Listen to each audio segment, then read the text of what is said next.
Welcome to CISO Learning Solutions, division of SITECH South. In this tips and tricks video, we're going to be looking at using the Edit Alignment as Spreadsheet command to add vertical profiles to a horizontal alignment.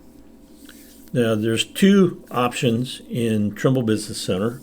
One is the main command for creating an alignment, and what you do, you can edit that alignment, and it offers the fields for creating the horizontal geometry, the vertical geometry, back and ahead or station equations, back and ahead stations, and lastly, your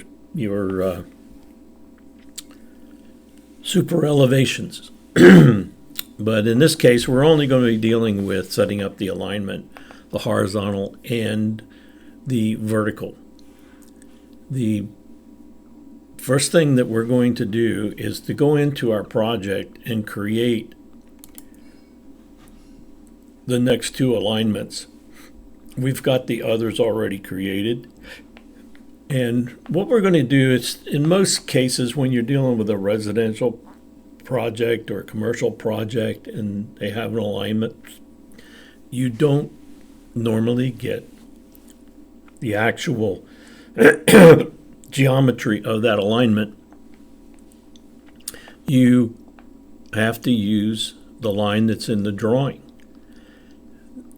If you're doing a interstate or a state highway, usually in the plans they have PI stations and PC and PT stations and coordinates and all the geometry necessary to create it by the geometry.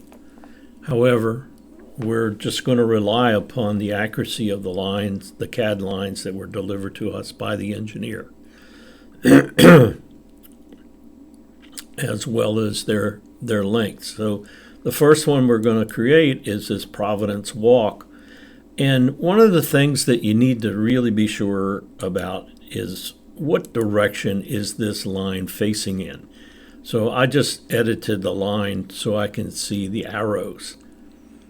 If you don't check that and the line was drawn in the opposite direction, when you create an alignment from it, it will have the station going in the wrong direction.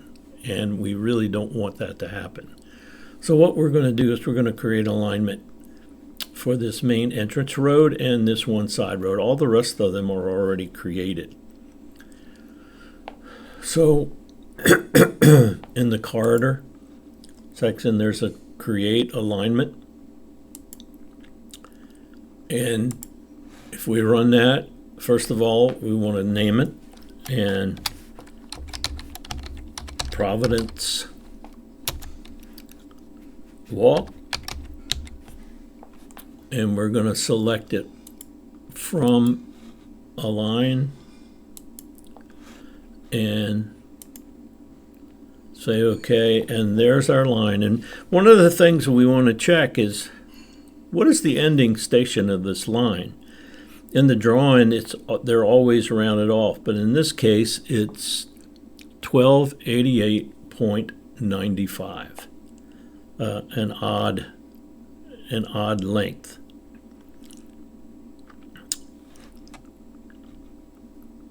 You can notice the vertical tab. We could create a vertical alignment, station equation, or super elevations. But the main thing we were interested in is having it here. The other thing that I didn't mention when we were creating the alignment, we'll create the next one as well. We have our drawing set up to where we're placing all of our alignments on an alignment layer. And this will be Lily Lane. And we'll select this one.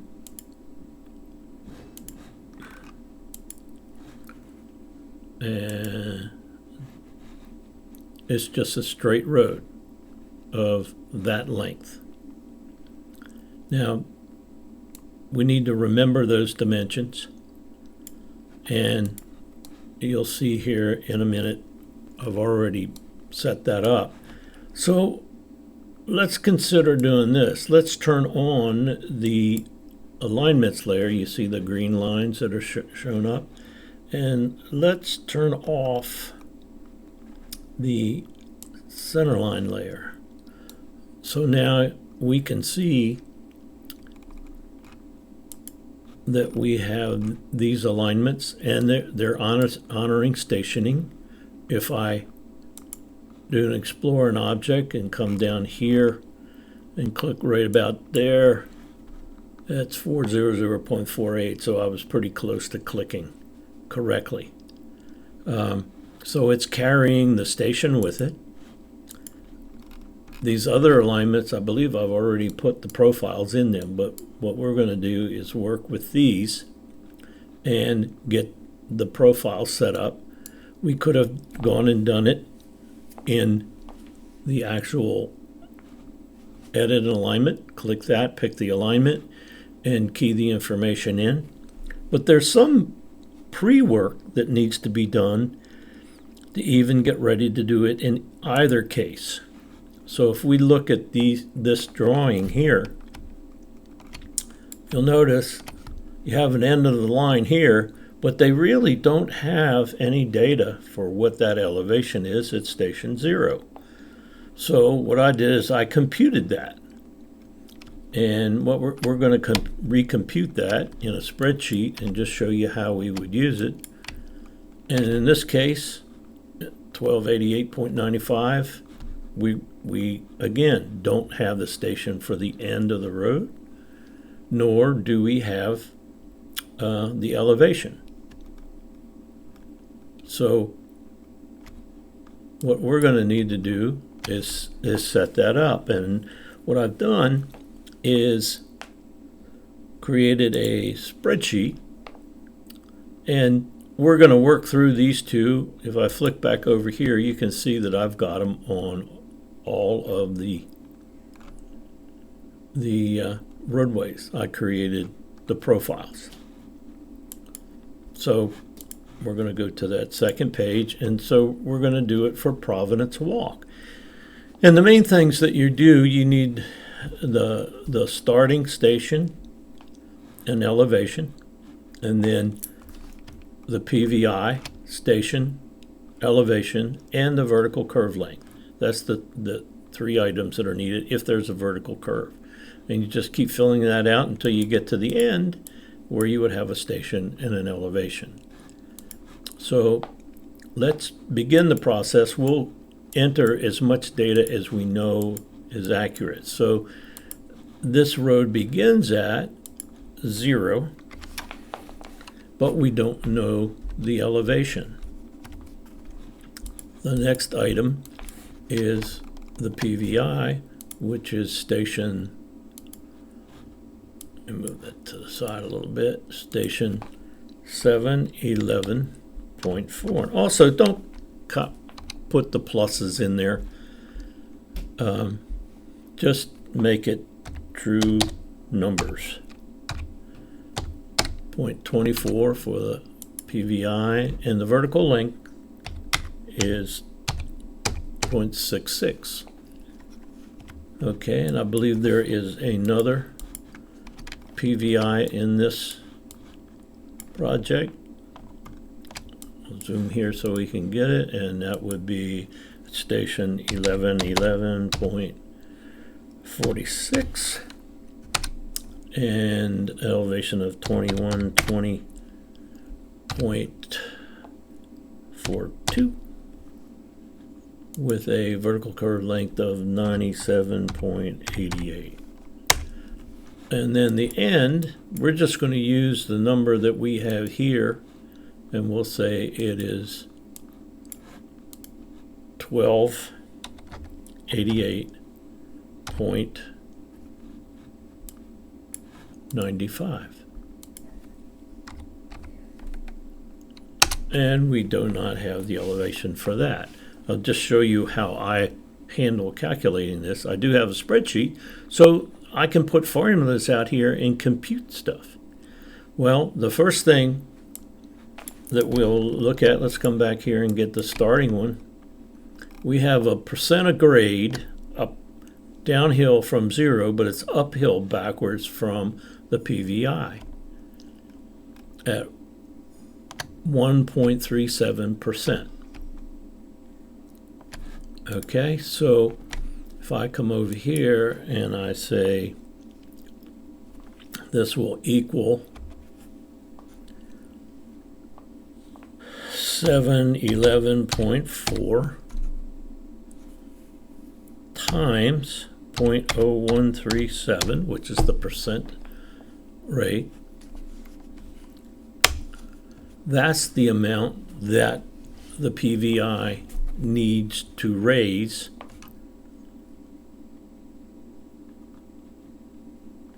to get the correct elevation for station 0. So if I put this to equal that elevation plus that elevation, that is the number. Does it match my number here? Yes, it does. Now, here's the tricky thing. You actually want to copy this and paste it as a value. So if I click on this and I look up here, it's a value. It is not that computation. And then down here, this one's a little bit more intricate. We can say equals, and in this case I got to subtract a number, so I'm going to start a parenthesis. Start a parenthesis and say this minus this with a closed parenthesis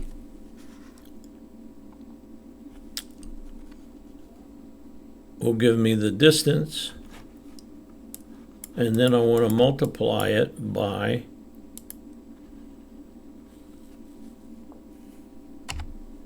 0.0371, and that's the distance it needs to rise for this station. So if I say equals this elevation plus this vertical change, it should equal that. And is that what I have? Yep. So then I'm going to copy this and paste the value there. Okay, so we have the entire thing in the vertical editor. It will compute based on this vertical curve. It'll slide it back up 1/2 of this on the percent of grade, and 1/2 of it percent of grade going out, and figure where the PVCs and the PVTs are for both vertical curves. It's very smart computation. So what we're going to do is apply these numbers, and if I copy this and we come back over, now we have previously created the two alignments, Providence Walk and Lily Lane. I'm forego doing both of them. I'm just going to do Providence Walk. Want to edit this alignment as a spreadsheet. I have added this to my own personal toolbar. It is not available in the corridor toolbar. It is available in the macro tab if you've included that in your install.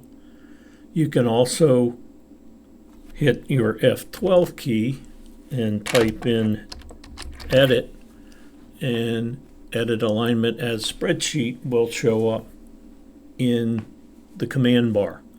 So if we pick that and we pick Providence Walk and say OK, now if you have two screens, this just popped up on the other screen, and it shows the horizontal alignment information, the station, the first coordinate, and then it's pushing everything by bearing and distance. as well as radius length. What we're going to do is create a new, and that also popped up on the other screen, a new vertical alignment, and we'll just call it provenance vertical, and say OK. And now if we go up here and we paste the information, and I'll just double click on these lines to get them big enough so you can see everything. There is your profile data that we just figured, and we'll save it and hit OK, hit cancel. And now if we click on this alignment and we look at the profile view, we have the alignment with the vertical profiles, the slopes. If you zoom in, you have your low point station. Actually, that's the low point station there. This is the PVI. And this other one doesn't have a high or low because it's going uphill all the way through it. It has our beginning and ending stations. Also, I would highly recommend that you go to the reports that are available, more reports, and the alignment report, and it recognizes all the alignments you have there. If you click OK, it's going to bring up a spreadsheet that gives you all of your horizontal data, significant amount of the data, and then eventually you will come down here and it has the vertical profile as well. The PVI, the vertical low point, the station and elevation of it. Usually that's where you will locate your catch basins on either side of it if it is a curved road. And I recommend that you print and save these guys. It's a bit of the history. It's a cover yourself quality control item, and I can't recommend enough that you do that. So we have worked through this. At the beginning, we created the two alignments. Then we went into the spreadsheet and the plans and developed all of the elements of the profile that we needed. We came back. We ran the edit alignment as spreadsheet command, applied them, and then checked it. And you would move on to the next row, then the next row, then the next. Thank you very much for being part of this. This is the end of this. If you have any further questions, don't hesitate to contact us at CISO Learning Solutions, division of SITECH South. Thank you very much. Goodbye.